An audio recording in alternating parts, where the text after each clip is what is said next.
సంబంధించి అంత గ్రిప్పు అంత పట్టు ఉన్న మనిషి. అండ్ రాఘవేంద్ర గారు ఎప్పుడు ఆర్టిస్టులు చాలా గుడ్ హ్యూమర్లో ఉంచుతారు, సరదాగా ఉంచుతారు. అండ్ మళ్ళీ ఈ రాఘవేంద్ర గారి సినిమా ఎప్పుడు ఎలా ఉంటుంది అనే విధంగా ఉంటుంది. ఆ రకంగా ఈ సినిమాలో ఆర్టిస్టులతో ఉండటం సరదాగా ఉండటం కానీ, అండ్ అరమరికి లేక ఉండటం కానీ, షూటింగ్ గ్యాప్లో తన జోకులతోటి వాళ్ళు నవ్వించడం కానీ, అంటే ప్రతిరోజు షూటింగ్ వెళ్ళే ముందు నాకు ఈ మధ్య సంవత్సరాల్లో 2 షూటింగ్స్ చాలా ఉత్సాహంగా వెళ్ళేవాడిని. ఒకటి 150 వినయ్ ఉన్నాడు, అతను షూటింగ్ చేయటం. ఆ తర్వాత అంతే ఉత్సాహంతో నేను వాల్టర్ వేరేకి వెళ్ళినప్పుడు బాబీ సినిమా కూడా అతను అంత గుడ్ హ్యూమర్లో ఉంచుతాడు, సరదాగా ఉంటుంది, వాళ్ళతో పని చేయడం అనేది ఒక పిక్నిక్ లాగా అంత ఎంజాయ్ చేసింది నేను ఈ సినిమాకి. మనశంకర వరప్రసాద్కి ప్రతిరోజు షూటింగ్ వెళ్తుంటే మధ్యలో ఎక్కడ రోజు షూటింగ్ లేకపోతే ఇంట్లో మామూలుగా కూర్చుంటాం, అదేదో డల్గా ఉంటాం అని కాదు కానీ స్తబ్దతగా ఉంటాం. అండ్ అబ్బా మీరు షూటింగ్ వెళ్తేనే హుషారుగా ఉంటారు, ఇంట్లో ఉంటే ఏదోలా ఉంటుంది, ఏ షూటింగ్ లేదో త్వరగా పెట్టమని చెప్పండి అనిల్ని అని సురేఖ అంటుంటే నేను నిజంగా అంటుంది అదే చెప్పాను. లాస్ట్లో షూటింగ్ అయిపోయిన రోజున ఎలాంటి ఫీలింగ్ అంటే ఒక స్కూల్ విడిచేసి వేరే చోటికి ఎడ్యుకేషన్ కోసం అందరూ విడిపోయి ఆయా ప్లేసెస్కి వెళ్ళిపోతాప్పుడు ఇదో తెలియని బాధ, తీపి బాధ ఒకటి మనసులో ఇదిగా ఉంటుంది. అలాంటిదే నేను గురయ్యాను ఈ సినిమాకి. అందులో లాస్ట్ డే ఎమోషన్ అయ్యి కూడా యూనిట్ అందరినీ పిలిచి దగ్గరికి తీసుకుని వాళ్ళకి నా కృతజ్ఞత చెప్పుకున్నాను. ఒక వండర్ఫుల్ ఎక్స్పీరియన్స్ ఈ సినిమా నేను చేయడం. అలాంటి ఎక్స్పీరియన్స్ ఇచ్చినటువంటి అనిల్ రావుపుడి రైటింగ్ టీమ్కి, అనిల్ రావుపుడి అసిస్టెంట్లకి, ఏడీలకి, అసోసియేట్స్, అలాగే మన సమీర్ రెడ్డి కెమెరా వాళ్ళు, వాళ్ళ అసిస్టెంట్లు అందరూ ఒక కుటుంబంలాగా కలిసిపోయాం. దానికి తోడు ఇంకా సాహు గారి వైఫ్ ఎవరైతే దీన్ని సమర్పించారో అర్చన గారు కానీ, వీళ్ళందరూ ఇంట్లో బిడ్డలాగా మా సుష్మితో పాటు ఆ అమ్మాయి కలిసిపోయేలాగా వీళ్ళందరూ చాలా ఇది కలిపి ఒక ఫ్యామిలీ లాంటి ఫీలింగ్ వచ్చింది. నేను ఎప్పుడు ఒకటి నమ్ముతాను, నాకు కానీ రాఘవేంద్ర గారు కానీ, నాకు కానీ కేఎస్ రామారావు కానీ, ఇలా చాలామందితోటి ఫ్యామిలీ అన్న ఫీలింగ్ వచ్చి డైరెక్టర్లకి, ఆర్టిస్టులకి, నిర్మాతకి ఒక మంచి గుడ్ రిలేషన్ ఉండి గుడ్ ఎమోషన్ కనుక సినిమా ప్రాసెస్ అప్పుడు జరుగుతున్నప్పుడు ఉంటే కనుక దాని రిజల్ట్, దాని ఇంపాక్ట్ ఖచ్చితంగా సినిమా మీద ఉంటుంది. అది నేను అనుభవిస్తూ నా స్వయం అనుభూతో ఉన్నాను. అలాగే ఇందాక నేను చెప్పినవి కూడాను అన్ని సక్సెస్ఫుల్ సినిమాలే. మిగతా సినిమాలకు వచ్చిందంటే ఏదో వర్రీగా, ఏదో డౌట్గా, ఏదోలా ఉంటుంది. కాబట్టి నేను తప్పు నా మీదే వేసుకుంటాను కానీ ఒకళ్ళ మీద నెట్టను నేను, అది కానే కాదు. కానీ నాలో ఉండే జోష్ ఇంట్లో ప్రత్యక్షంగా చూశారు కాబట్టి, అలాగే ప్రత్యక్షంగా సినిమా సెట్స్లో వీళ్ళు చూస్తారు కాబట్టి నేను ఇది ధైర్యంగా చెప్పగలుగుతున్నాను. అందుకని ఏ సినిమా అయినా సరే కష్టపడే పనిచేస్తాం, ఏ సినిమా అయినా సరే ఇష్టంతోనే పనిచేస్తాం. కానీ కొన్ని సినిమాలు ఎగ్జైట్మెంట్ ఇస్తాయి, కొన్ని సినిమాల రిజల్ట్ అలాగే ఉంటుంది. అలాగే ఈ సినిమా ఇంత రిజల్ట్, ఇంత వెరీ గుడ్ విజయం మాకు లభించినందుకు, మాకు ఇచ్చినందుకు, దాంట్లో మధ్యలో ఒక వారధుల్లాగా పనిచేస్తున్నటువంటి బయ్యర్లకి, డిస్ట్రిబ్యూటర్స్కి, ఎగ్జిబిటర్స్కి, ఈ కళకళలాడుతూ ఈ సంక్రాంతి ఇంత బాగా ఉందంటే అందులో ప్రధానమైన కారణం ఈ సినిమా. అందుకని ఈ సినిమాకు సంబంధించిన సంబంధం ఉన్న 50 మంది బయ్యర్లకి, వాళ్ళందరికీ కూడా నా హృదయపూర్వక ధన్యవాదాలు, అభినందనలు తెలియజేస్తాను.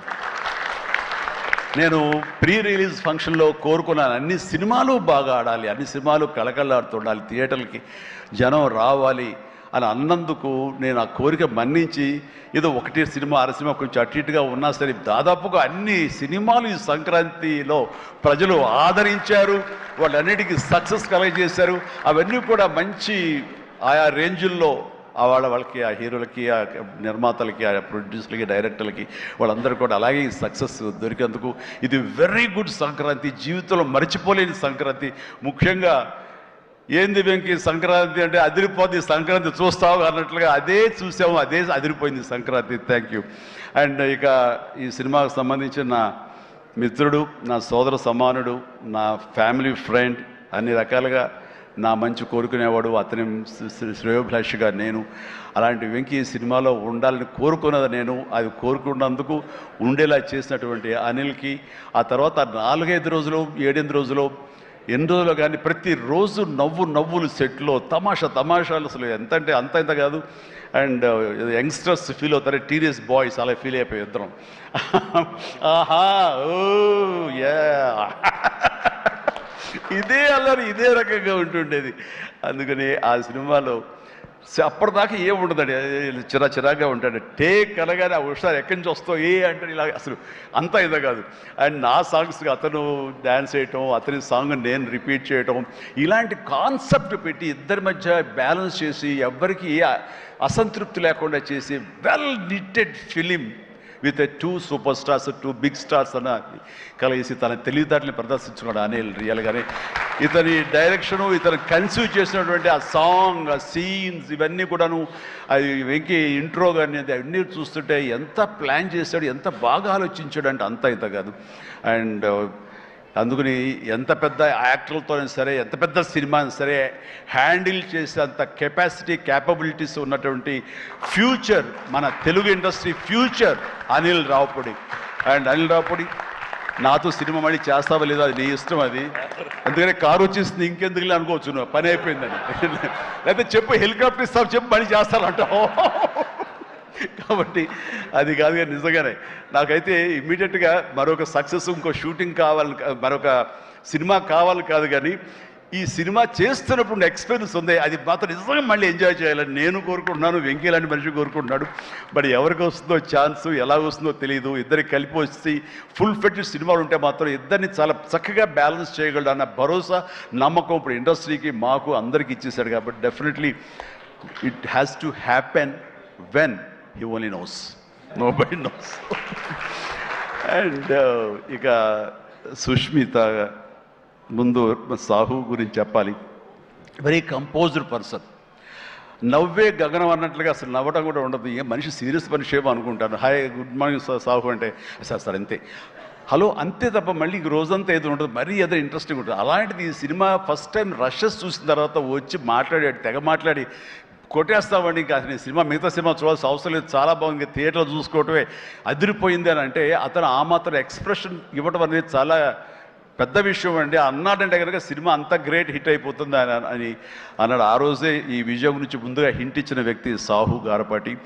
అండ్ తన కంపోజ్డ్ నేచర్ కానివ్వండి, తను చిన్న వయసులోనే తీసిన సినిమాలు తక్కువైనా సరే వాటిని సమర్థవంతంగా వాటిని తెరపైన, సెట్స్ పైన నడిపించిన విధానం కానివ్వండి, అటు ఎగ్జిబిట్ చేసిన విధానం కానివ్వండి, అది చాలా చాలా బాగుంది.